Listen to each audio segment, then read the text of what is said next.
Good afternoon. Thank you for joining us for our daily briefing. With me today is the Acting Medical Director, Dr. Krish Rawal. I will start with the statistics from A&E and the latest test data as at this morning. Remember that anyone with symptoms of COVID-19 should call 111 first. In the last 24 hours, there were a total of 43 attendances at A&E. 8 of them had COVID symptoms, 6 were swabbed. There was 1 admission to the COVID ward. There may be an update on that later from Dr. Rawal. And no admissions to the COVID CCU. The latest test data is as follows. The total swabs, 4,576. Results pending, 238. Results received, 4,338. Confirmed cases, 147. Active cases, 3. Recovered cases, 144. The 3 active cases are all at home. So the grand total of 4,576 tests so far represents some 14.3% of the population. Increased testing has moved Gibraltar up the Global League table. In terms of tests done per capita million, Gibraltar is now ranked at number 4 in the world. We were actually at number 3 yesterday. Only the Faroe Islands, Iceland, and the United Arab Emirates are in front. Indeed, the Faroe Islands declared themselves with 0 cases on Friday. Their first case was detected on the 3rd of March, like ours. They had 187 in total and eliminated the virus through aggressive testing and contact tracing. They have unlocked, but are being understandably cautious. So as we unlock, the rules of social distancing assume greater importance. I want to say a few words about the Development and Planning Commission, or DPC. The planning process is an essential prerequisite to investment, to economic development, and to construction. The first meeting of a COVID DPC took place on the 17th of April. Decisions were then taken by round robin. Public participation had already occurred in some of the applications that were considered. In others, the procedures did not require it. Different solutions for remote meetings are now being actively explored. My colleague Albert Isola, the Minister for both Town Planning and the ITLD, will provide more details here tomorrow. Construction, as I said, is linked to planning. So a brief update now on the industry. Construction is now allowed on self-contained sites, as you know, as from last week. This is subject to a permit from the Chief Technical Officer. The permit sets out the conditions. There were only 16 active sites on the 2nd of May. That number went up to 83 by the 12th of May. 38 formal applications have been declined so far, and a further 41 are still being assessed. Minor works are not possible until Unlock Phase 2 is declared to be in force. I want to say a few words now about our helplines. As you know, the number to call if you have COVID symptoms is 111. This has been one of the success stories of the pandemic. The service has taken over 5,600 calls so far since it was launched. Most people have called the line with a friendly and positive disposition. However, the GHA has reported that there have been instances of abusive telephone calls as well, made by a small minority of people on a small number of occasions. I've been asked to say that such instances are coordinated with the Royal Gibraltar Police. The government, the GHA and the RGP have a zero-tolerance policy in this regard. A time of global pandemic can be distressing, but please understand that we are all working together and that the 111 operators are there to help. The other hotline is 200 41818. This call center is based at Bayside School. It was established to handle any other queries. Again, it continues to work well. There have been 4,418 queries on this number. The spectrum has been very wide, from shopping issues to employment. In general, 1,280 requests have been processed by this group. 128 vulnerable households are being served. 372 requests have been processed mainly for food. And 1,155 volunteers in total have registered to help. A great effort on the part of everyone involved with both hotlines. Moving on, nearly 40% of pensioners in government rented accommodation indicated a desire to exercise outside. This follows a provision of the Golden Hour scheme and the opportunity to exercise where and when they want. There are a total of 356 flats for senior citizens, spread out over 4 residential schemes at Charles Brisson House, Seamaster Lodge, Albert Riso House, and Bishop Canilla House. Residents of 60 flats indicated they would exercise in a safe place, meaning the Golden Hour. 72 said they would exercise where and when they wished, and 93 would not leave their homes at all. The others have not replied. We have been monitoring closely the take-up of the Golden Hour scheme, as you know, and this continues to work very well. We obviously cannot assess with the same degree of accuracy the number of senior citizens who exercise elsewhere. The figures I have just given will provide an indication. On behalf of the government, I want to thank our over 70s for the responsible way in which they have conducted themselves during lockdown. You have shown what you are made of. You have displayed the resilience and the fortitude required in these difficult times, and you have set an example for the younger generations to follow. As we move out of lockdown, the legal framework may change, but government guidance remains the same. If you are over 70, you are safer at home. A short update on Gibraltarians stranded abroad. This now stands at 45 persons. There is one new case in Argentina of an Argentine resident of Gibraltar. The remaining cases are 33 in Morocco, 1 in the Philippines, 9 in India, and 1 in South Africa.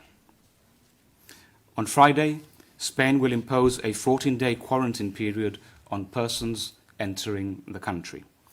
The impact on Gibraltar is expected to be limited, as the Chief Minister already explained yesterday.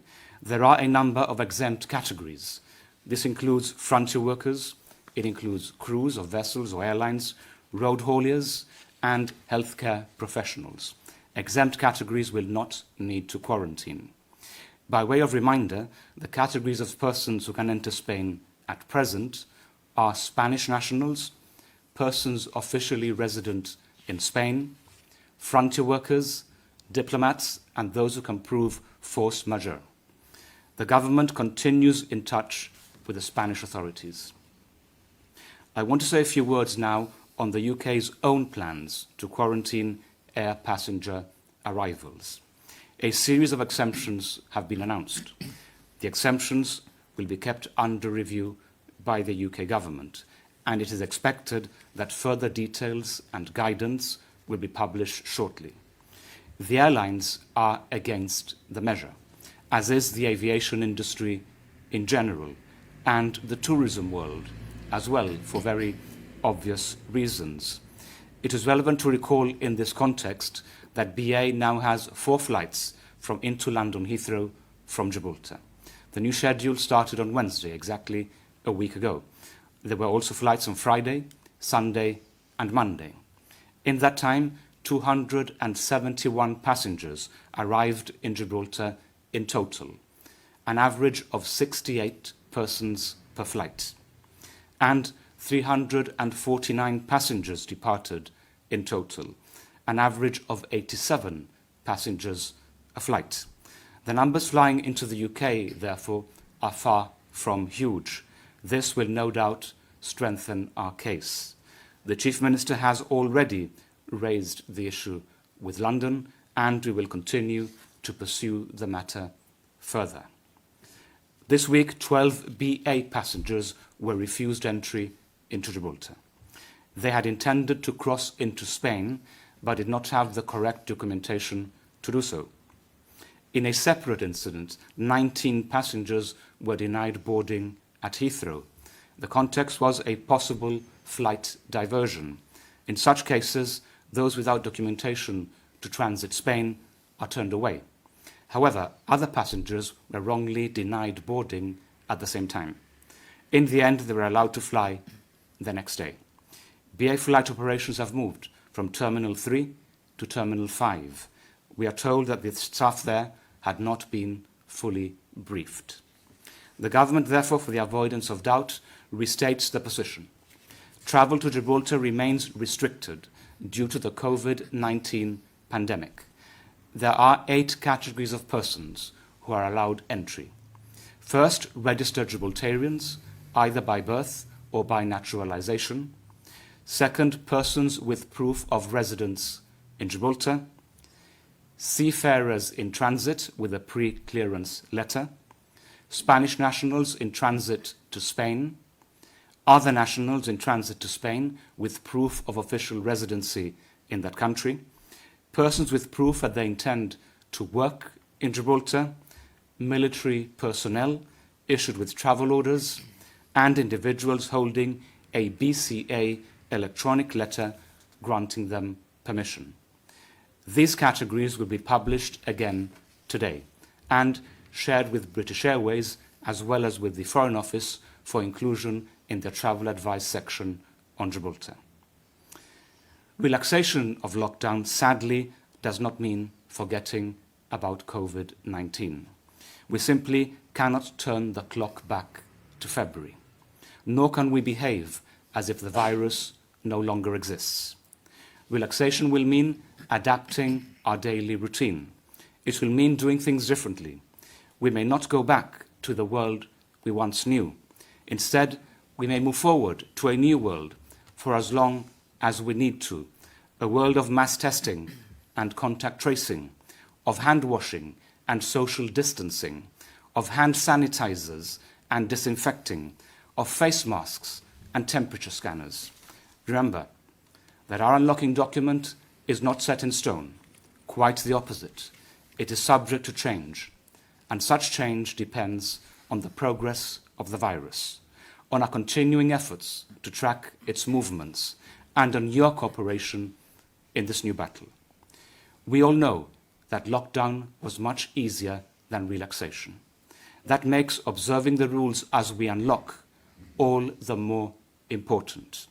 And we need to learn from what has happened elsewhere as well. A number of countries were seen as models in the fight against COVID-19. Singapore had less than 2,000 cases at the beginning of April. They now have more than 23,000. South Korea dealt with the first wave extremely well, in what was considered to be one of the best and exemplary reactions globally. They have now had to reverse some of their release from lockdown measures. Germany had already unlocked some areas. Now, several regions are showing spikes and exceeding the criteria for the return of lockdown in that particular region. Even China has renewed restrictions after 2 cities, including Wuhan, have reported new clusters. Reports indicate that 11 million people in that city are about to be tested. All this means one thing: the global pandemic is not over. Gibraltar has won the first battle, but we have still to win the war. Yet at the same time, there is always hope. Our aim was to flatten the curve. In our typical Gibraltarian way, we not only flattened the curve, we flattened the virus as well. And the truth is that the GHA are better prepared than ever before, with equipment in place and supplies in stock. PPE, ventilators, the new Nightingale Hospital, a second dedicated testing lab, and additional specialist staff. We have done everything that can possibly be done. Now you must play your part too, for we are all in this together. This is a time for social responsibility. a time to be sensible, a time to be considerate to those around us, and a time also to remain vigilant. We must continue to follow the rules and to look out for each other. So, as we move out of lockdown, your reaction will be the key to that lock. Together, we can do it. Know that your government is counting on you. Gibraltar is counting on you. Before passing on to Dr. Rawal, let me repeat our public health message once again. Listen and act on the advice of our public health professionals. When you sneeze or cough, do so in a tissue and then bin it. Wash your hands regularly for at least 20 seconds. Do not visit anyone over 70. If you are over 70 or vulnerable, please stay at home. Maintain social distancing. If you need COVID medical advice, call 111. For non-COVID medical issues, call 200 722 66. If you have any other query, call 200 418 18. And for emergencies, call 190 or 199 as usual. I now pass you on to Dr. Rawal. Deputy Chief, thank you very much. Good afternoon, everybody. I hope you and your loved ones are well. I will just give you just a further set of statistics, a few research elements that I've picked up, and some progress updates from the hospital. So the first thing to say really is we always give you a quick picture of our bed state.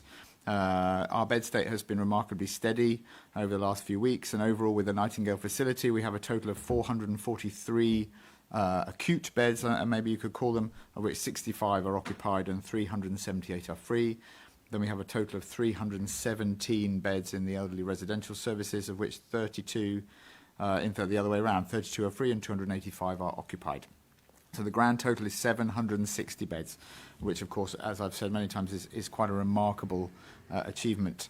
Now in terms of some of the progress updates and the research, a quick progress update. Deputy Chief mentioned that we had one admission yesterday to our John ward.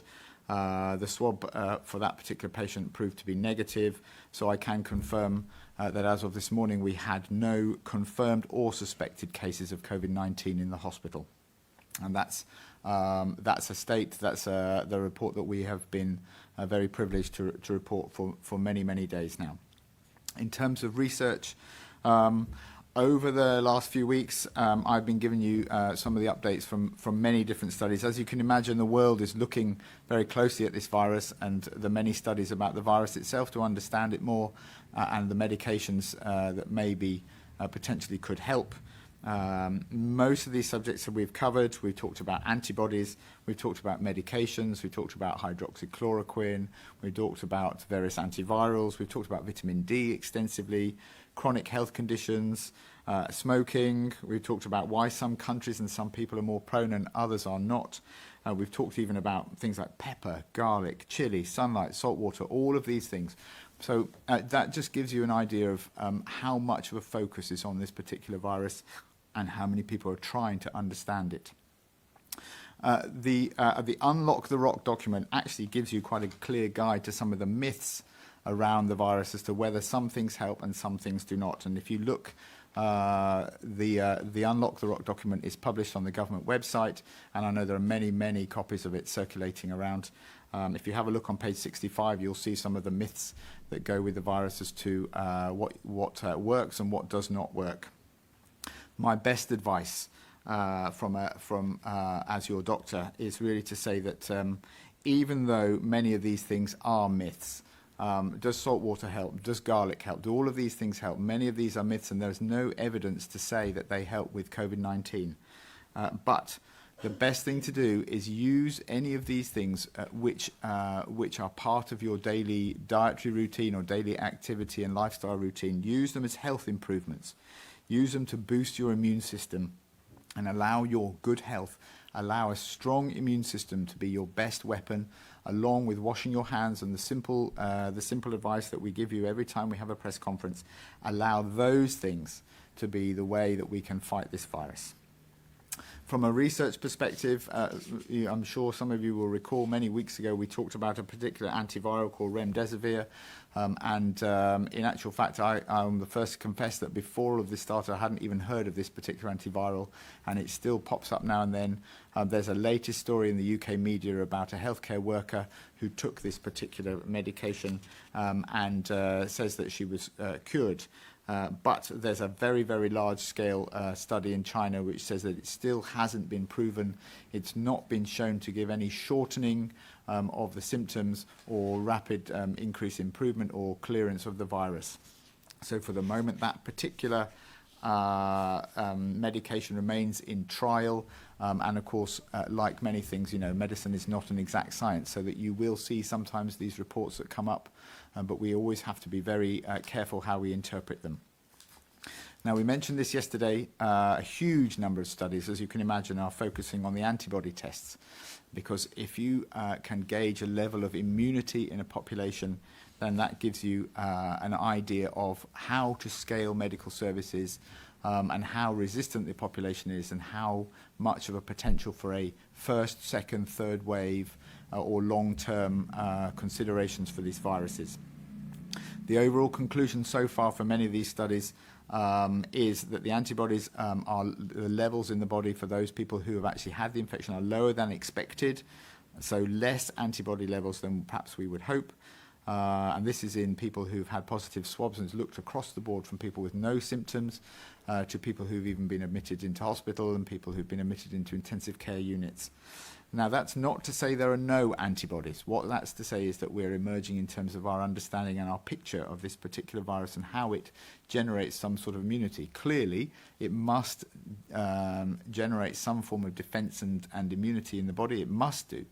Otherwise, how are we going to fight it? And comes really back to my comment about boosting your immune system and boosting your good health. But we are working on trying to understand, the world is working on trying to understand how these antibodies work. And the Director of Public Health, he's mentioned very clearly about antibodies and also these cells that call it, in fact, even in medical terminology, they're called natural killer cells. And so somewhere along the line, there is clearly an immune response, and we're just trying to work out what that exact immune response is.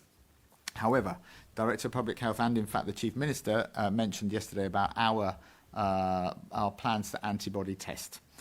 It is part of our management strategy going forward, and it will be there not only to see what we can understand about our population and our community and how immune we are within this population, but also to give us part of that global understanding and contribution to the global understanding of this virus.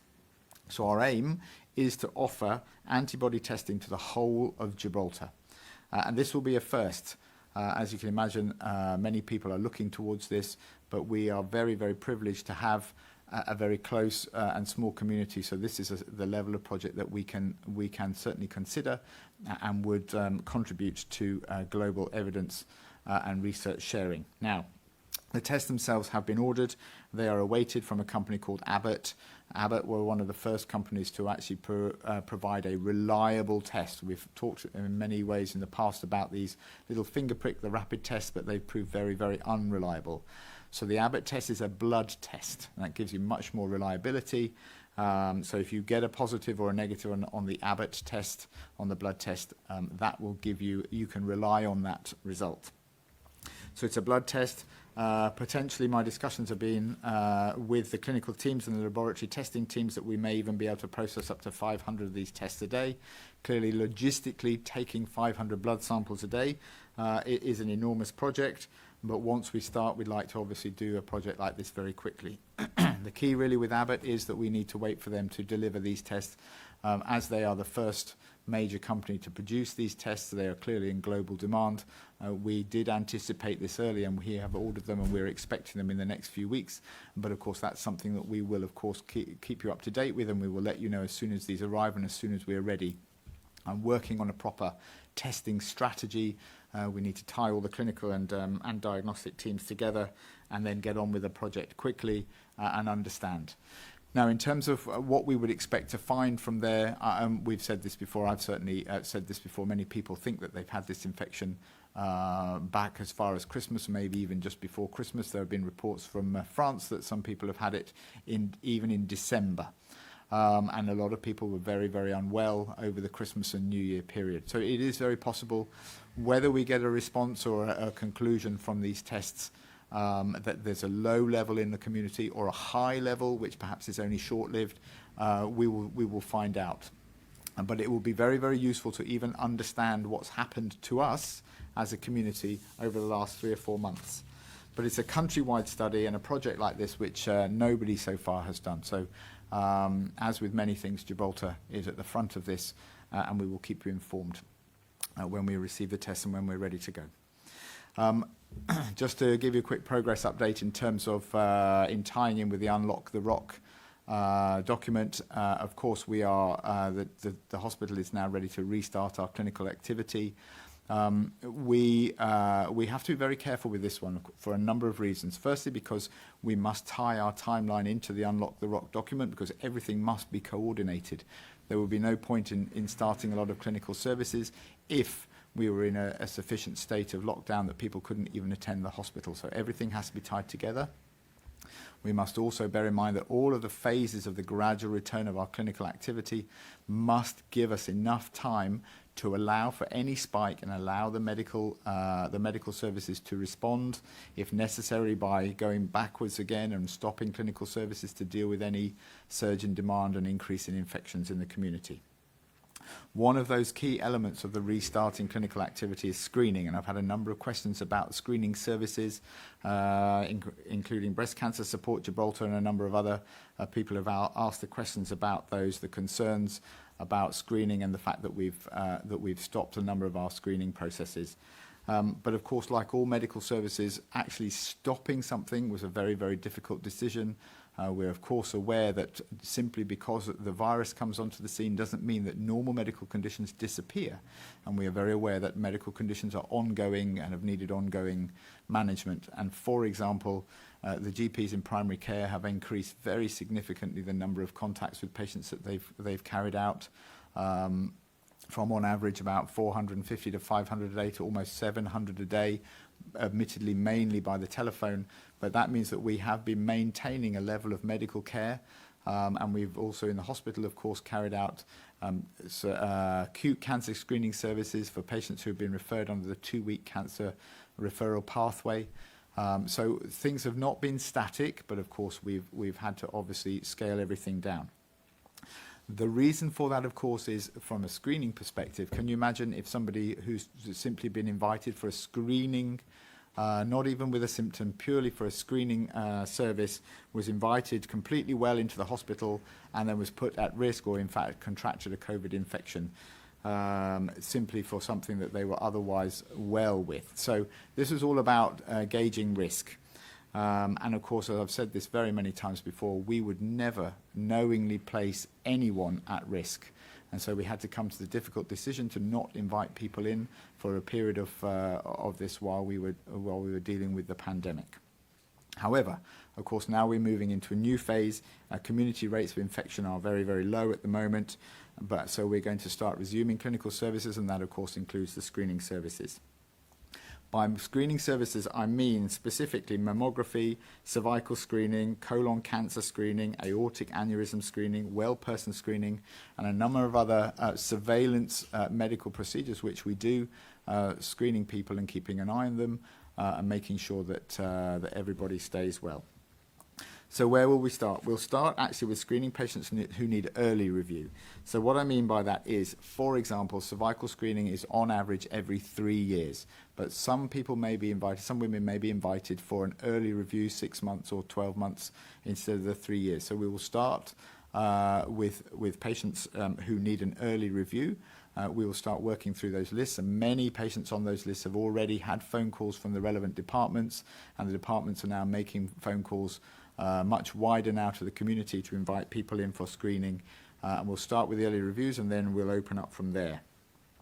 The plan there really is to tie in with the Unlock the Rock. We started making phone calls to the waiting lists on the 1st of May.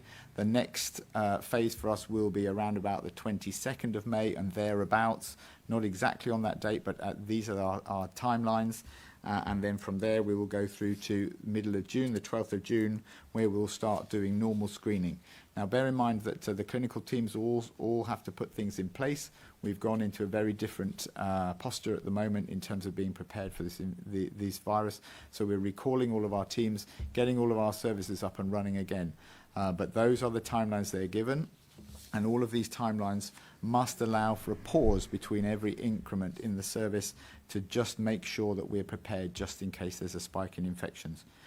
According to the timeline that I've asked my clinical teams to deal with, we should be back to normal clinical services by the 3rd of July or thereabouts, allowing for some flex in the system just to allow the clinical teams to get back into a normal operating routine. In the meantime, if, for example, you're waiting for a routine mammogram, continue your self-examination, continue for any other screening to report any symptoms that you have. If you do have any symptoms, call 2000 7910, ask to speak to a GP, report your symptoms, and at least seek advice. Please don't ignore symptoms simply waiting for us to come back and contact you. We will contact you, but in the meantime, if you have any symptoms or you're seeking any advice, please seek medical advice. A specific question that somebody said, have we lost time? Well, of course, we have scaled down our services over the last 3 months. But for example, mammography, when we scaled our services back and essentially stopped a lot of elective and routine services, we had no wait time for mammography. So we have lost a little bit of time, but I wouldn't say that we have lost significant amounts of time, and our clinical teams are working on gaining back and doing over and above until we get back to a normal state of affairs. So we will catch up. So my final thoughts. I've read extensively through the Unlock the Rock document, and I'm going to actually quote page 12 of the document, which says that we must all understand that for the foreseeable future, we are not going back to what it was. This is very important for me because if you read the media, particularly in the UK media, you'll hear a lot about what we would call the new normal. It's correct that our normal life, the life that we knew in January or December or before that, before we even saw this coming, it's changed very suddenly, and it's changed almost without warning. But I would actually ask you that we don't go back to normal. To me, normal is usual, or normal is perhaps not remarkable, but I would say that where we are sitting today and how we have actually managed and dealt with this virus is remarkable. And I would say that we can go forward being remarkable and carry on being remarkable better than normal, absolutely. We have been remarkable and we will be better after this. We'll be fitter, that's for sure. Lots of people running, cycling. We will be closer as a community, there's no question about that. Greener and perhaps more appreciative of the simple things in life, because we've had many months to just come back into ourselves, into our families, and appreciate the things that we have. And finally, a thank you to you all. I'm going to put this thank you out to everybody. You've all been incredibly supportive of the GHA and clapping at 8 o'clock in the evening for frontline workers. But I would say thank you to all of us for supporting us, because without you listening to the guidance, to the advice, to the lockdown, and being careful and looking after yourselves, and that's quite important that you looking after yourselves as well. You've allowed us as the GHA to grow. You've allowed us to prepare. You've allowed us to become the team that we are today, a GHA team that I'm hugely proud of.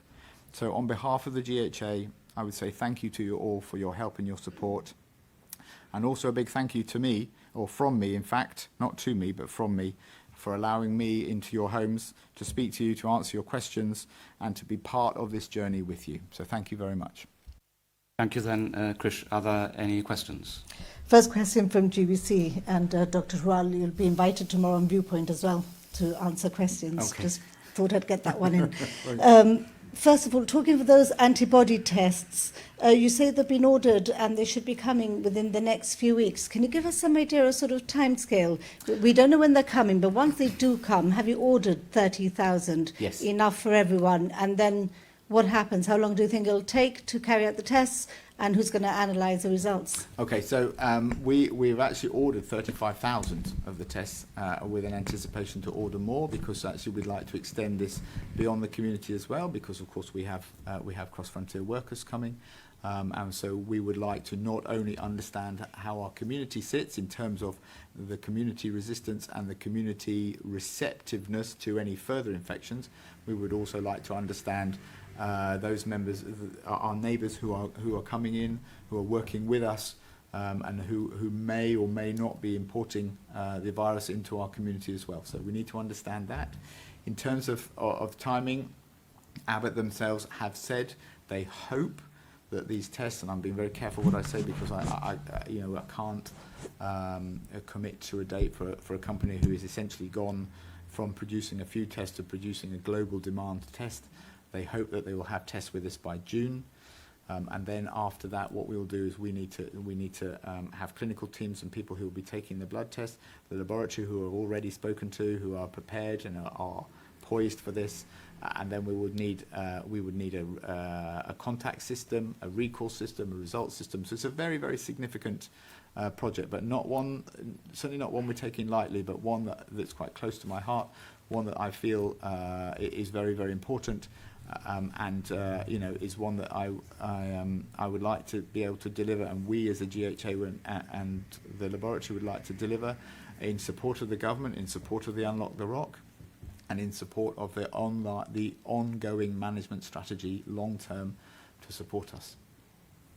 Thank you. Next question. From the Chronicle, and again honing in on the subject of antibody tests, I'm wondering if the government will approach people differently depending on the result of those tests, for example, with the use of immunity passports, and what are the pros and cons of those? It's certainly something that we are considering. To have a blood test in itself requires a consent. Really, it's not one of those things that we can force anybody to have. So it's something certainly we will ask people to have, and as part of our kind of community understanding and resistance, I'm sure most people will be more than happy to understand whether they have or haven't had the infection and where we sit as a community in our resistance. In terms of the health passports, I think there are a number of other countries that have talked about this. I think we have to be really careful how we understand that. Because if you have somebody who has a health passport, what does that actually mean in terms of, does that gain you access to some places more than others, which of course would clearly not be fair. If you have a health passport because you've maybe contacted the infection, does that mean you've not deliberately contacted the infection, it's not your fault you've contacted the infection, now you have some immunity. What about somebody who didn't contact the infection, who now doesn't have a health passport, who in fact didn't catch the infection because they obeyed the social lockdown, they avoided the infection, they washed their hands, and they were very, very meticulous about what they did, and as a result they avoided the infection. So I think that question is a difficult one to answer, and I think that would have to go to the ethics committee, and we'd need to discuss it properly, and really perhaps understand why we are doing the antibody testing. My feeling is that we're doing the antibody testing to understand us as a community and our resistance going forward, and not necessarily us as individuals. Thank you. Next question. Dr. Rawal, yesterday or this week, it's been mentioned that there would be like 300 tests a day, and I suppose these tests are to make sure to find out who has the virus here in Gibraltar. Yeah. When will these tests start? How will they be mapped out? And to what extent do you think Gibraltar will be receptive to these tests across the board? I mean, how many people can you do in total? The figure 300, and let's just make that distinction. The 300 tests are the swab tests. So we're not talking about the antibody tests, we're talking about the swab tests. And of course, the 300 swabs a day is guidance from the Director of Public Health. That's what he feels. 1% of the population or thereabouts is an achievable target and is a representative target, starting to actually work through the whole population slowly but surely. But of course, clearly, that needs to be focused very slightly. And of course, we've quoted a number of the swabbing statistics. And that swabbing number, which is in excess of 4,000, is because we've been doing targeted sampling of particular groups, frontline groups in particular, just to try and understand whether there's infection, not necessarily in the community, but in groups who have more face-to-face time with patients or with clients or with the general public. In terms of when will it start, the targeted sampling and the significant increase in the number of swabs has clearly been ongoing and has therefore started.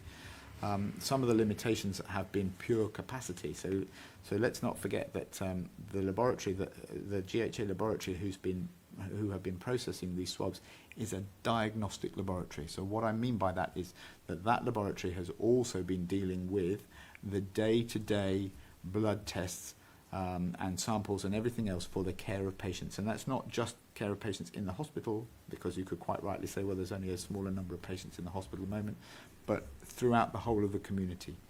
So we, Director of Public Health has said we need to take this to 300 tests a day, and this is why the announcement has been that we're having a separate arm, which is the Public Health Laboratory, and their focus will be purely on processing these swabs. So in terms of the numbers, the Public Health Laboratory is essentially up and running as of today. There will be some logistic things going on to make sure that we can ramp up the numbers. But my answer is we are already doing very significant numbers of swabs, and it will only go up from here. In terms of swabbing, will there be a different test site for that? I mean, the current test site only runs about 60 a day, if I'm correct. Well, in fact, there are a number of test sites. So, of course, there's the drive-through, and the drive-through is the preferred site. What we'll do is just increase, for example, it's just one lane in the drive-through, we can take it into 2 or 3 lanes if necessary. We can increase the number of staff there and scale it up accordingly. In fact, interestingly enough, the drive-through themselves, 40 or 60 a day is maybe where their steady state is, but at the end of last week they took it very significantly above there, over 200 in one day in particular. So once you're skilled in taking the swabs, and particularly with a flow through in the car, for example, it's very, very quick. Maybe we consider a walk-through instead of a drive-through, something to keep the volume going. We also do the swabs in the hospital, we do them in the community and other places as well, so we're doing them all over the place. But the best and safest and most established place would be in the drive-through facility. Just one last. Can I just clarify, just for the benefit of viewers? There are 2 tests that are done or that we're going to do. One is, as Dr. Awal has explained, the antibody test, which will show whether you've had it, and the other one is the existing swab testing, which will continue and continue being intensified as we go along with it, which will show whether you have it, rather, as opposed to whether you've had it. So there are 2 types, and Gibraltar is investing heavily in testing and in test equipment, and that we are told that is a way in which to best tackle the virus. So I suppose I can just finish off. Sorry, I suppose we have a large number of swabs and reagent to tackle those tests. Is that correct? Yes, of course. We have to scale these services up based on the resources that we've got to support that, and those resources include reagent, include swabs, include the machines, include the staff, and in actual fact, to deal with that level of volume of swabs and to provide quick results, we are actually using a new system, an Optigene system, which can provide a result very, very quickly, and we've got very significant numbers of or amounts of reagent to support that. So, when you launch a service like this, you have to anticipate all of those extra things that go to support that service. Thank you. Next question. I have a question sent in from YGTV for Dr. Awal. The Unlock the Rock document says that the Nightingale facility will be mothballed. Could you explain what this consists of and how quickly the GHA could have it up and running again if needed? Okay, so you know, if you think about the Nightingale facility itself and some of the statistics that we give you every day and that we've given you today, so far we have 147 confirmed cases of this infection. And the Nightingale itself, as a facility, has 238 beds. So, of course, the beds far exceed the number of the cumulative total so far. But it's been an incredible facility to have, and it's been part of our preparedness for this infection and any potential surge, to make sure that we can deal at all times medically with anything that comes our way. But of course, we're sitting in an incredibly privileged and luxurious position today that we've not used it. But that's a very important facility for many reasons. The resources that go with it, the staffing that go with it, the medical equipment, the beds, and everything that goes with it is just sitting there at the moment. Now, what we must now do is work out how to, what the word mothball is used in the document. So what we don't mean is we're not going to dismantle it, distribute everything elsewhere, and if we ever needed it, we'd have to start from scratch. So what we would do is we'd take a lot of the equipment away. We're going to wrap it, pack it, dismantle it to a certain degree, and put it in a safe storage. I can't confirm where that storage is. That's certainly something that we are in the process of doing now.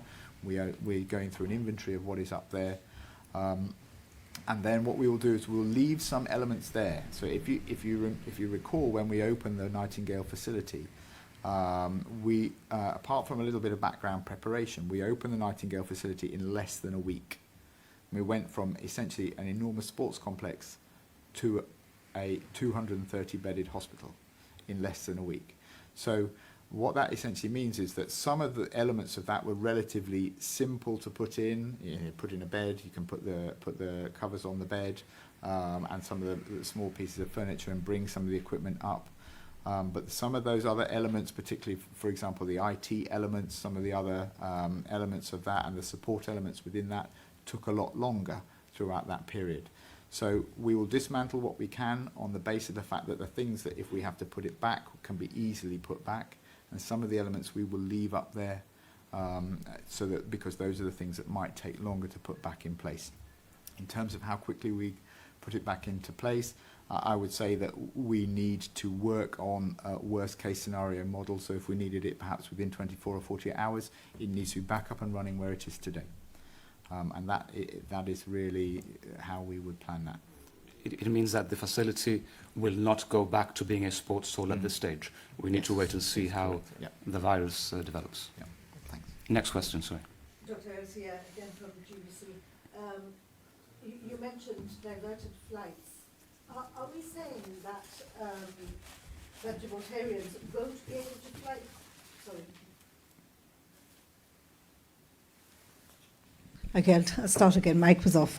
You mentioned diverted flights. Are we saying that Gibraltarians won't be able to fly to Gibraltar if the flight is known to divert to Malaga? No, what happened was that on this particular occasion, there was a flight which BA thought was going to be diverted. You know, sometimes the diversions don't happen, but they need to prepare. In those instances, what they do is that, particularly seamen who are coming to change crew changes of vessels waiting in the bay, do not have Schengen visas generally to be able to transit Spain. If there is a diversion, it means BA has to fly to Malaga. The diversion process has been ironed out and sorted out with the Spanish authorities, so those continue smoothly in the usual way.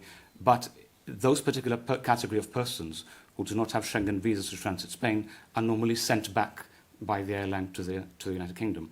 And in this instance, I wanted to avoid that. But as well as removing those persons from the aircraft or denying them boarding, they also denied boarding to other people who are perfectly entitled to fly. And British Airways has now apologized for that. They've explained the reason for that is new staff. They moved from Terminal 3 to Terminal 5, where all the operations are now So based. Gibraltarians will be able to get coached down from Malaga? So they would be able to be coached down from Malaga, as has happened in the past. You recall, there was a case of a diversion at the very beginning when the Spain started locking down, and after we spoke to the Spanish authorities, they allowed the people to come through down to Gibraltar. Since then, there haven't been any issues. This is a specific issue relating to a category of people, compounded by the confusion of new check-in staff at British Airways. We've made sure BA is now aware of the categories of people that are allowed to fly here to Gibraltar, and also on the Foreign Office website that publicise the same thing. As time has gone on and we've learnt more about the virus, the list of symptoms has grown. Is there anything new to that list that the community should be aware of? I understand that locally conjunctivitis has been put under the spotlight recently in that respect. Yes, I mean, you know, the list itself hasn't changed specifically in the last 2 or 3 weeks. The kind of the core symptoms have always been the same, which is really the fever, the muscle aches, one of those more unusual ones, which is the loss of taste and smell, particularly if you don't have any nasal congestion, to try and distinguish that against hay fever. In terms of those other symptoms that people think may be related, I talked last week about rashes in children, for example. Conjunctivitis is another one, but you know, these are very difficult, and I know that we've always had that problem with that list of symptoms. Because the symptoms are very broad and the symptoms are quite non-specific, and actually if you look at those symptoms, they could be caused by so many different things, from a different virus to hay fever to all sorts of things, to just generally feeling tired at the end of the week. So at the moment we do have high levels of pollen, and therefore we have high levels of hay fever, with which comes allergic conjunctivitis and eye irritation and nasal stuffiness. Children, for example, we have the infectious conjunctivitis, which is very common, the viral conjunctivitis in children as well. I understand what you're asking in terms of whether there are more symptoms, anything specific that we need to be aware of. I would say to everybody, if you have a symptom which seems unusual, or you just want advice about a symptom, even if it seems to be just one of those symptoms, you know, just call 111 or call the primary care and seek some medical advice. And just don't ignore the symptoms, but also equally be aware that there are, you know, as I said earlier, that just because we have COVID-19 in the community, even at very, very low levels, doesn't mean other medical conditions have gone away. Thank you. Next question. Dr. Royal, I recently read a report done by Spanish Andalusian environmental body about how beaches would be low areas of contagion, considering that they had like hot sand, ultraviolet rays, and salt water. Would you agree with this perspective? And do you think that that would be, this mass agglomeration of people, as is known to happen in Gibraltar, would be a high risk point of getting the pandemic and perhaps reaching another spike over the summer period? Well, I mean, I think this comes back to what I was saying earlier about the research side of things. So everybody's looking for those, not only the cause of the virus, what makes the virus worse, but those things which are safe or might kill the virus. Clearly, what we would like is something that the magic bullet to kill that virus. Clearly, that's what we want.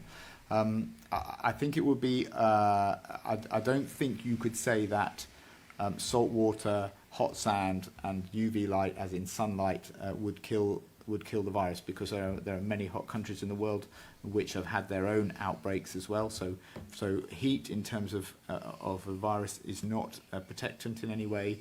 There are high sun countries that have also had their own outbreaks, for example. And actually, you know, I mentioned earlier, we're trying to understand why some countries do and some countries don't.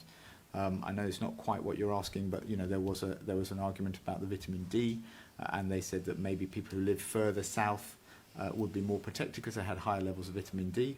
But in actual fact, the pandemic has been across the world and has included people further south. And you know, early on, when that was an idea mooted, Germany, for example, had low levels, but Germany is a relatively far north country with less sunlight, perhaps, than Italy and Spain. And yet they had at the time low levels, and now they're having infections. So very, very difficult. We do understand that that salt water is is bactericidal. We use salt water, for example, to clean wounds, and therefore it must have antimicrobial properties. We do understand that certain spectrums of the UV light also kill microbes as well. The issue will be the social distancing, or the lack of.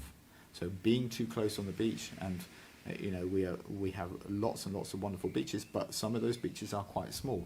And we are creatures of habit. We'll go to the beaches that we like best and that we're used to. Some of those are small enough that we will be very, very close and probably sit in the same place that we've always sat in. So I think the key there is, if you could sit on your own on the beach and use the salt water and the UV light, then clearly you're not going to pick up the infection. Be careful with the social distancing, and just use the salt water, use the sun, use the beach as part of what I said earlier, as part of good health, a part of keeping active, going swimming, and boosting your immune system and protecting yourself that way, and not get into what I would say maybe a false sense of security that the salt water will wash away the virus. Thank you. Next question. Final question from YGTV for Dr. Rawal. A lot of the focus in the last few months has been on the importance of coughing and sneezing into a tissue or elbow, but there is a WHO graphic in the Unlock the Rock document which also warns about the dangers of spitting. Why has this unhygienic practice featured less prominently in your advice, and what is your message for people who regularly spit in public? I mean, the key really is anything that projects the virus. The virus is carried in droplets. The size of that droplet doesn't really matter, because this is a microscopic virus. So the number of people who spit in the streets, I'm hoping, is low. And I suspect, it's one of those practices which I'm hoping is disappearing slowly, because it is a disgusting practice, if we're really honest. But of course, everybody coughs and sneezes. You can't help it. You might inhale some dust.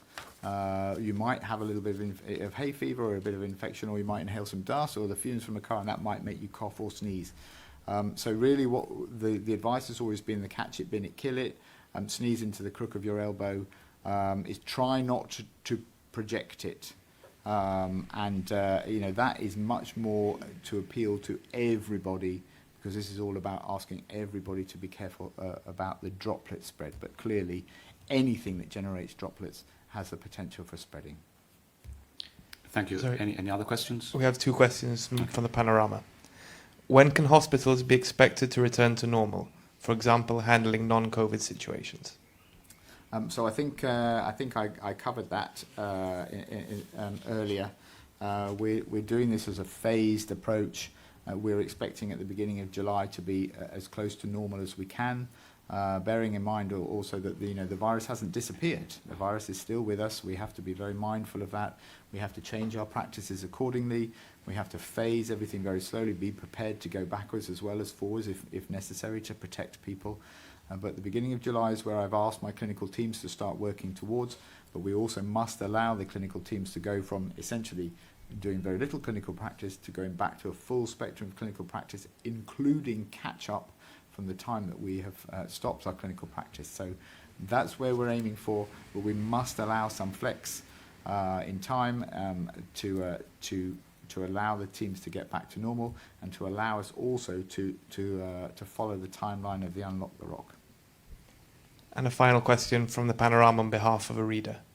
With the government moving fast to close roads and parking becoming more prohibitive with the reliance on the bus service, which is essential for any, when are the buses going to be operative? Well, first of all, let me say the bus service was stopped in March, at the time when we advised people to avoid social gatherings. We also advised the over 70s, the elderly, the vulnerable, not to use the bus service. In view that practice was continuing, the bus service was stopped completely except for students. I think school children were able to use it, and now GHA staff and essential services are on the buses as well. So it was stopped in March. The document, the Unlock the Rock document, makes it clear that this will happen in phase 3.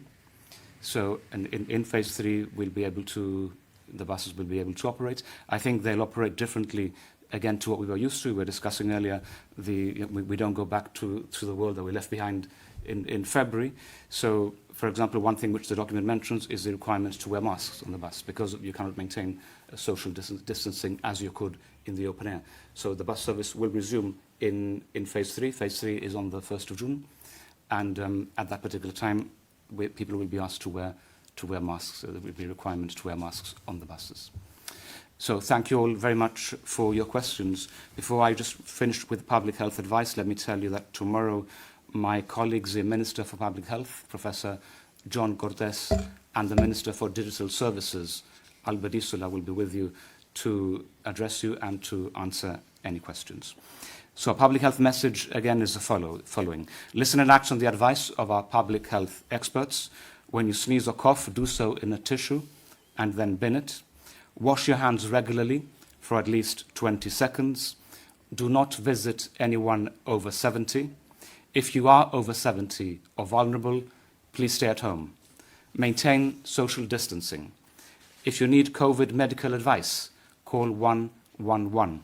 For non-COVID medical issues, call 200 722 66. If you have any other query, call 200 418 18. And for emergencies, call 190 or 199 as usual. Stay home, stay safe. Thank you.